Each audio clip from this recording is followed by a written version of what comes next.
തൃക്കരിപ്പൂരിൽ ഓടുന്ന തീവണ്ടിയിൽ നിന്നും തെറിച്ചു വീണ ഇതര സംസ്ഥാന തൊഴിലാളിയെ ആംബുലൻസിൽ കയറ്റുന്നതിനിടെ പരക്കം പാഞ്ഞത് പരിഭ്രാന്തി പരത്തി.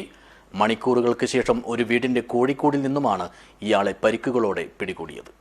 This news sponsored by Bobby Chamanur International Jewelers, traditionally trusted for 162 years. കഴിഞ്ഞ ദിവസം രാവിലെ 11 മണിയോടെയാണ് തൃക്കരിപ്പൂർ റെയിൽവേ സ്റ്റേഷന് സമീപത്ത് വെച്ച് ഓടുന്ന ട്രെയിനിൽ നിന്നും ഇതര സംസ്ഥാന തൊഴിലാളിയായ ദിലീപ് സർക്കാർ എന്ന 35-കാരൻ പുറത്തേക്ക് തെറിച്ചു വീണത്. ഈ സമയം ലങ്കടിക്കളിയുടെ ടീം അംഗങ്ങൾ ഇതുവഴി പരിശീലന ഭാഗമായി നടന്നു പോവുകയായിരുന്നു. ഇവരുടെ ഇടയിലേക്ക് വീണതിനാലാണ് ഇയാൾ രക്ഷപ്പെട്ടത്. തുടർന്ന് റെയിൽവേ മെയിൻ്റനൻസ് വിഭാഗം തൊഴിലാളികളും നാട്ടുകാരും ചേർന്ന് ആംബുലൻസിൽ കയറ്റി ആശുപത്രിയിലേക്ക് കൊണ്ടുപോകാൻ ശ്രമിക്കവേ ഇയാൾ ഇറങ്ങി ഓടുകയായിരുന്നു. പിന്നീട് നാട്ടുകാരും പോലീസും മണിക്കൂറുകളോളം നടത്തിയ തിരച്ചിലിനൊടുവിലാണ് നിലമ്പത്തെ ഒരു വീടിന്റെ കോഴിക്കൂട്ടിൽ നിന്നും ഇയാളെ കണ്ടെത്തിയത്. അപ്പോഴേക്കും ഇയാൾ ദേഹമാസകലം ചോരയൊലിക്കുന്ന നിലയിലായിരുന്നു.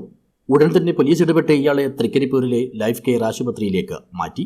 പിന്നീട് തുടർ ചികിത്സയ്ക്കായി പരിയാരത്തുള്ള കണ്ണൂരിലെ ഗവൺമെന്റ് മെഡിക്കൽ കോളേജ് ആശുപത്രിയിലേക്കും കൊണ്ടുപോയി. ബാംഗ്ലൂർ സ്വദേശിയാണ് ഇയാളെന്നാണ് ലഭ്യമായ വിവരം. പാലക്കാട് തൊഴിൽ ചെയ്തു വരികയായിരുന്നുവെന്നും അറിയുന്നു. കൂടെ ട്രെയിനിൽ യാത്ര ചെയ്ത സുഹൃത്തുക്കളുടെ നമ്പർ നൽകിയതനുസരിച്ച് അപകട വിവരം അറിയിച്ചിട്ടുണ്ട്. മാത്രമല്ല ഇവരോട് ആശുപത്രിയിലെത്താനും നിർദ്ദേശിച്ചു.